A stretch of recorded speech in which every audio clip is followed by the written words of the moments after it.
Hello everybody, my name is Jason and I am an ISFP. You are watching my ISFP journey. Thank you so much for watching. I do appreciate it, and I do ask that you would please subscribe. So there are some theories out there where, and different ones by the way, different theories where people have tried to take certain aspects of the different personality types and look for common threads among those types that have things in common. And then, based on those common threads, tried to sort of clump certain types together.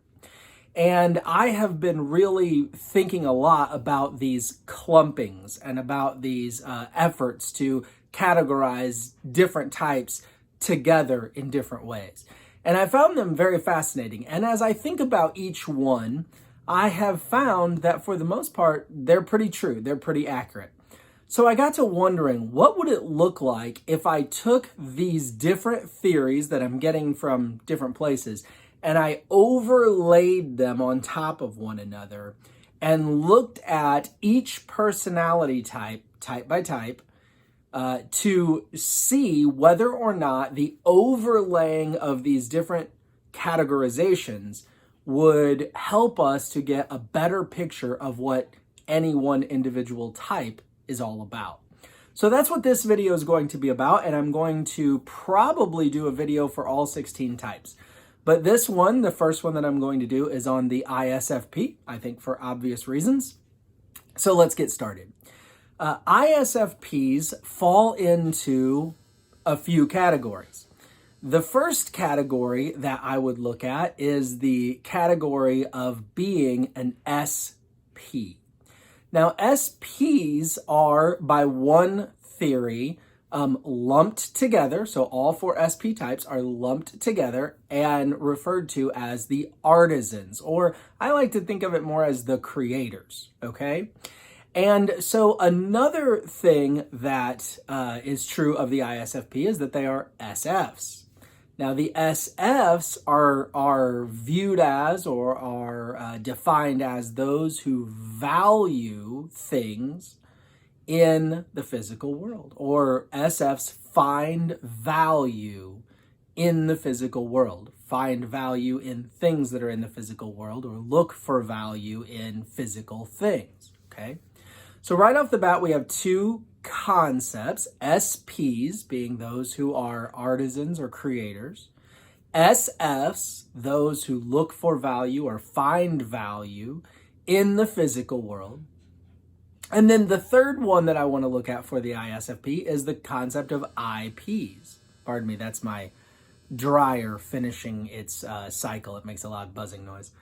IPs are those who have as their most primary human need the need for significance. Okay, so there are four human needs, or I mean, obviously there are many, but amongst the personality world, there are four human needs: significance, validation, security, and variety. And there can be other ways of defining those. And as we go through the other types, we'll look at those.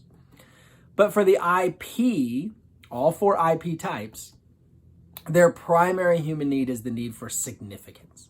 So the need to sort of show the world or provide something to the world or do something that is of significance, to show the world, hey, I matter, I am significant. So when I take these three concepts and I lay them over the top of one another to sort of look at or define or get at the core or the heart of the ISFP, this is what I see. ISFPs are, amongst other things, but for their core, a huge part of their core of who they are, ISFPs are those who create either things of value or create value in the physical world for the purpose of demonstrating their significance, their contribution to people, or their contribution to the world. So let me put that in more practical terms. ISFPs are often referred to as the artists, right? And I've done a video on are all ISFPs artists. So if you haven't seen that video, feel free to go back and watch that video. That I would appreciate that. But some ISFPs may create art, a painting, something that someone could look at and find value in the physical world. And the artist, the ISFP in that case, is making his or her contribution or showing his or her significance. Or maybe another way would be proving his or her significance to the world through creating something of value in the physical realm. Now, others might do it a different way. For example, for me, though I do dabble in art in certain ways here or there, I care very much about my yard. I love to make my yard look really nice. And so there's a sense in which I am creating something, a well-manicured yard, in the physical world, because grass and how it butts up against concrete and all these things, that's physical. And I am trying to make the yard look nice. So I am creating this thing in the physical world that I see as being very valuable. I look at a well-manicured yard and I say, that brings joy to me. It's pleasant. It makes the world a more pleasant place. And so therefore, a well-manicured yard brings value into the physical world, or it is a thing of value in the physical world. And by doing that, right, by making my yard look nice for all those who come by and see it, I am demonstrating my significance. I'm giving my contribution to the world. I am showing the world what it is about me that I offer that makes me significant, unique, valuable, important, whatever it may be. I've said in one of my other videos that as an ISFP, I do tend to largely go through life believing myself to be valuable, believing myself to be someone who has something of great value to offer, to contribute, okay? But what is that something? Or how do I prove that? So I can go through my life believing in my mind that I am valuable and that I have something of great value to offer. But it needs to come out, for the ISFP anyway, for the SFs, it needs to come out in a tangible form that can be seen, that can be touched, held, tasted, whatever.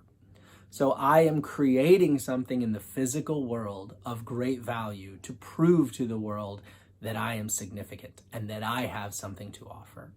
Now, when I think about that, when I think about overlaying those concepts together and defining ISFPs in that way, it fits. When I really think about it, I think that fits. I see that being true. So as I go through these concepts with these different personality types, I'll look at them and say, do I see this being true? But for the ones that I've really mulled over so far, and I've mulled over right now about 7 of them in my mind, and I'm just kind of going through them. So far, they've all fit really well. So I'm going to continue to do these videos on the other types. But I think it's fascinating that there are those who have found these commonalities among, say, IPs, or among SFs, or among SPs. And they've just pointed out this commonality or that commonality, but when you put them together, you really can get a bit of a definition for what it means, in this case, to be an ISFP. I hope that you found this entertaining, useful, something of some positivity to you, or this is a video. It exists in the physical world. I hope it was valuable to you in the physical world. And I hope that by my creating this tangible physical thing, which I hope is of value to you, you can see that I have something to offer and contribute. There, I'm using that as a prime example of the whole point. If so, if this was valuable to you, please give it a like. hit the little like button there. And then I would, again, appreciate it greatly if you would subscribe. Thank you so much for watching. And please do look for the videos that will be coming up on the other types as well. Have yourself a wonderful day. Bye now.